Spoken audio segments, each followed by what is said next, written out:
Assalamualaikum warahmatullahi wabarakatuh.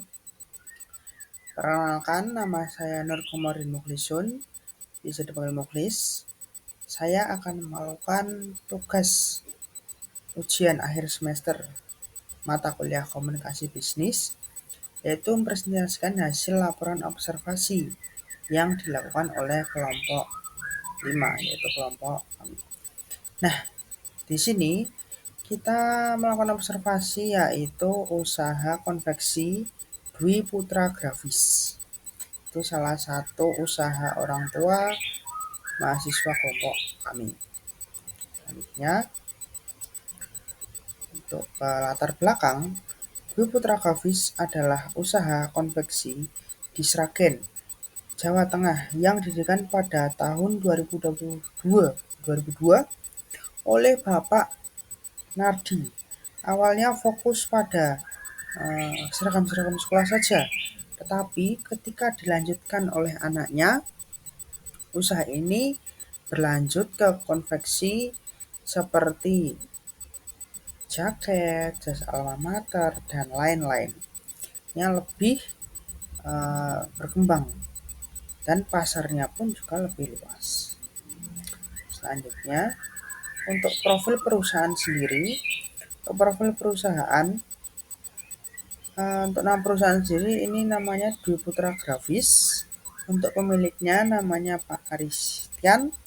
Bidang usahanya konveksi dan lahir di 2002. Dan bertempat di Sragen, Jetis, Karangapung, Kalijambe, Sragen. Selanjutnya, untuk komunikasi bisnis pada perusahaan, untuk komunikasi internalnya sendiri, itu komunikasi terjadi antara owner dan karyawan, di mana komunikasi internal terjadi dalam bisnis tersebut untuk membicarakan berapa pesanan yang sudah masuk, untuk membicarakan keuangan yang ada di perusahaan. Nah, selanjutnya di komunikasi internal, tentu saja komunikasi internal difokuskan kepada owner dan pelanggan atau customer. Kenapa? Karena komunikasi eksternal sendiri adalah komunikasi keluar. Jadi tidak mungkin untuk membahas keuangan dengan pelanggan, tetapi untuk membahas kualitas produk, harga, dan kenyamanan dari sebuah produk yang sedang dijual. Ya, untuk korespondensi bisnis. Untuk korespondensi bisnis sendiri ada dua, yaitu korespondensi dengan pelanggan dan korespondensi dengan pemasok bahan baku. Untuk korespondensi dengan pelanggan ada yang pertama pesan penawaran, pesan konfirmasi pesanan, pesan pemberitahuan pengiriman barang, dan pesan ucapan terima kasih. Nah, tentu saja di usaha bisnis ini, karena dengan pelanggan tentunya yang pertama kita harus menawarkan, kita ada apa saja untuk pelanggan, dan kita akan mengonfirmasi pesanan apa aja, alma mater atau jaket, dan tentunya pemberitahuan. Untuk alma mater sendiri bahannya ada yang A, B, dan C, dan pemberitahuan pengiriman. Tentu saja apabila membeli dalam jumlah banyak seperti mungkin seragam sekolah 500 gitu, kita harus mengkonfirmasi pesan tersebut, pengiriman barang ini mau diletakkan di mana, dan perjanjian pembayarannya bagaimana. Dan yang terakhir tentu saja adalah ucapan terima kasih karena sudah membantu membeli produk yang ada di perusahaan ini.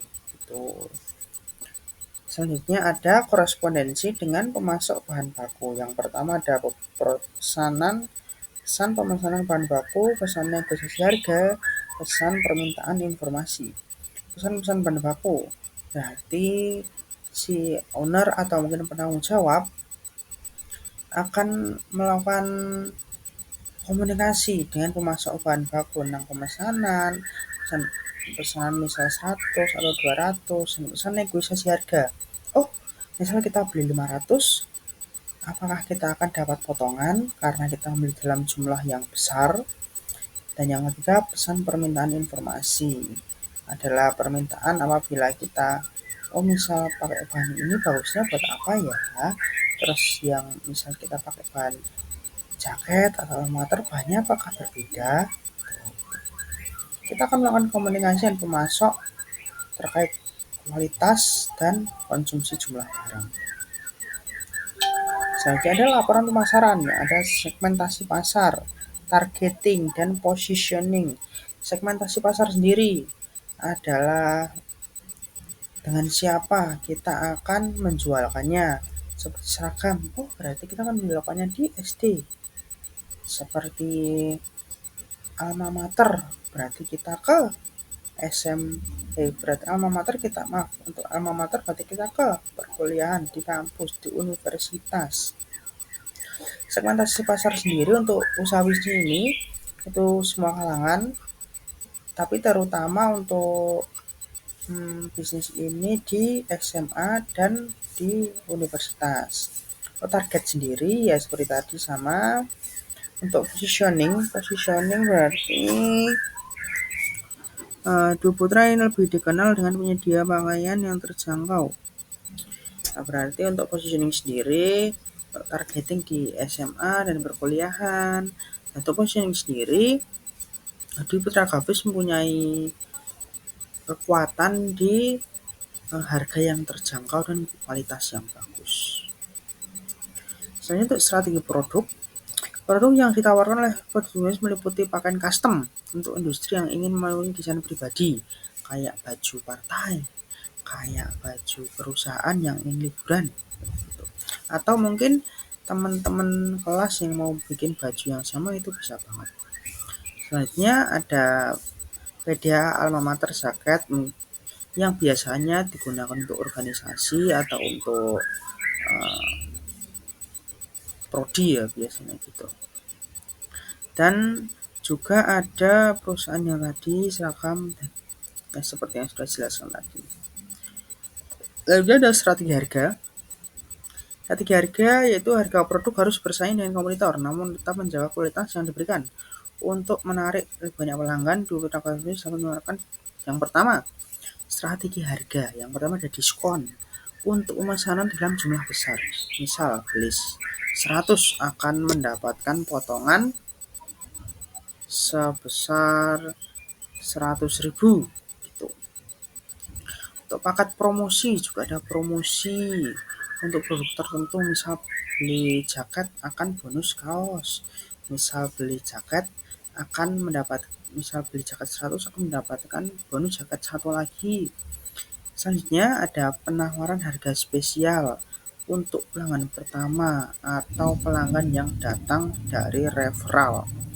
Ya, tentu saja untuk strategi seperti ini sangat menggiurkan ya untuk teman-teman.